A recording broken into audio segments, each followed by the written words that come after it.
So here we go. This is the Thermaltake Commander C36. And this is actually my second Thermaltake case. And the other case I have from Thermaltake is a full-size case. This is a mid-size case. So you have some instructions here. It's always good to have some sort of instructions to refer to, but I'm going to pretty much wing it here. So this is a metal constructed case with a plastic front bezel. Up here you see a large vent area, and you see this mesh, which I believe is plastic here. And that has magnets all the way around it, around the perimeter. So it will magnetize to the top here. So that's good for cleaning purposes. Of course, you have the metal, pierced metal here. You have the holes in the case here. And you can see there's a little bit of a flex to that. Not a big deal. I'm not worried about it. I'm not going to be placing anything on top of there because it is for ventilation. Now up top here you have, let's see, you have your RGB button here. You have two USB 3.0 ports. You have a headphone jack, a microphone jack. You have two LEDs here. And then you have a reset button and a power button over here. And you can hear those as I click those. So all the ports and controls are on the top. On the front of the case, you have this mesh design here, and you have the Thermaltake branding down here. You have sort of these three sections here, almost chevrons, and that's, I think this is a metal mesh area here. Of course, the bezel is plastic. Again, I like the look of this. You do have, I believe, two 200mm fans under here. Let's see if we can access that. There we go.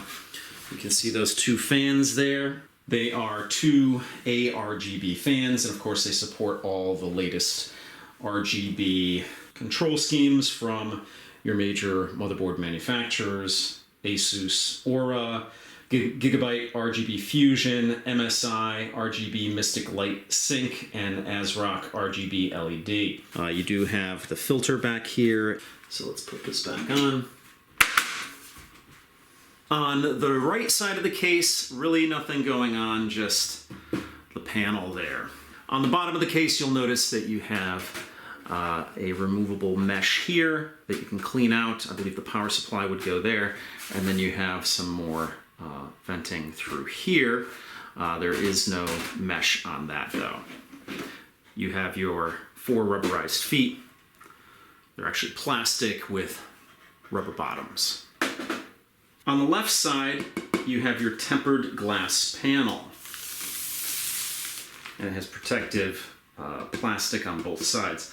I'm actually just going to leave it on there for now until I build the PC, and then I can do the reveal at that time, but I just wanted to show you there. You also have a tempered glass little sticker on here that I will be peeling off as well.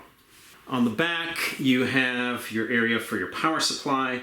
You have, let's see, what is this, 7 expansion ports, and then 2 more additional ones here.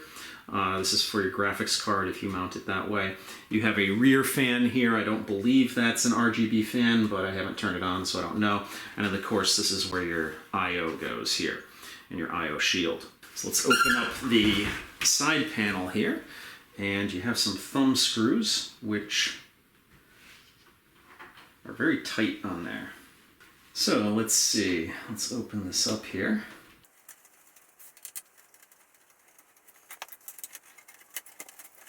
And let's take a look inside here. Now, this is going to be my first PC build that doesn't have room for any optical storage in the front or any bays in the front at all. But you have a full area down here for your power supply. You have your motherboard mount over here. You have some, let's see, we have zip tied in here. Or actually twist tied, not zip tied. we have zip ties. Got a bunch of zip ties. We have some screws. We have a bracket here for the power supply to close it off in the back here because of the way everything is here. You're going to be slipping the power supply through the back end here. Let's see if there's anything else of note in here. There are some cords. Actually, let's open this Ziploc bag up here. So it looks like we have two cords here, and they are LED signal sync cords. So that's to connect the case up to your motherboard. Of course, all these zip ties in here, and here is the additional hardware, and it looks like there's a speaker right there. Get a little speaker in there. So this is built for water cooling, so you can put your radiator over here, and that goes in conjunction with the fans there, so it'll help cool it off. I will not be liquid cooling this PC. You can change out the front fans if you'd like. Obviously, there are mounts for all different kinds of fans, but I'm going to keep the two 200mm fans there. Up top, you could put more fans up here. I am not at this time. We'll see how things go, when I actually build the PC, if it needs more ventilation.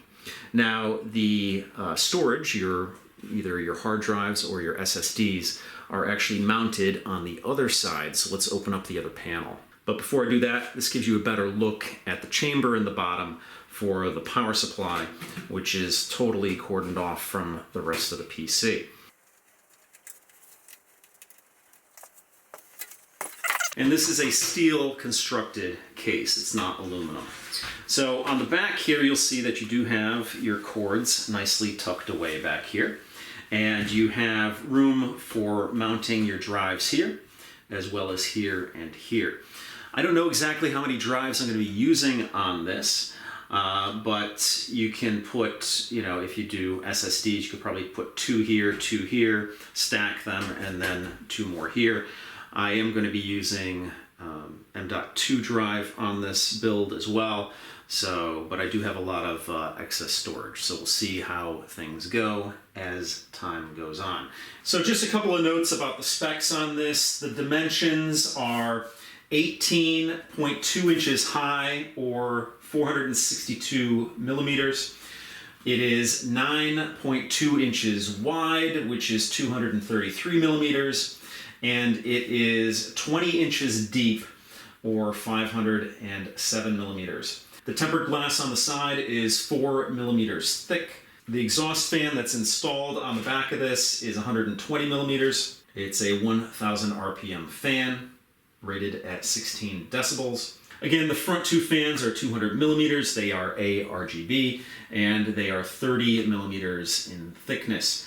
They are 800 RPMs. They are larger fans, so they don't have to run as fast, and they are rated at 29.2 decibels. This will fit a mini ATX motherboard, a micro ATX motherboard, and a regular ATX motherboard. You can put 3 120mm fans on the front, 2 140mm fans on the front, or as it's installed with the 2 200mm fans. On the top, you can put 2 120mm fans or 2 140mm fans.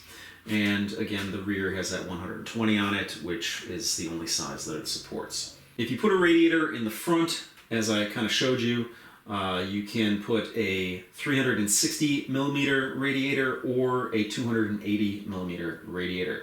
Now on the top, if you wanted to, you could put another radiator there.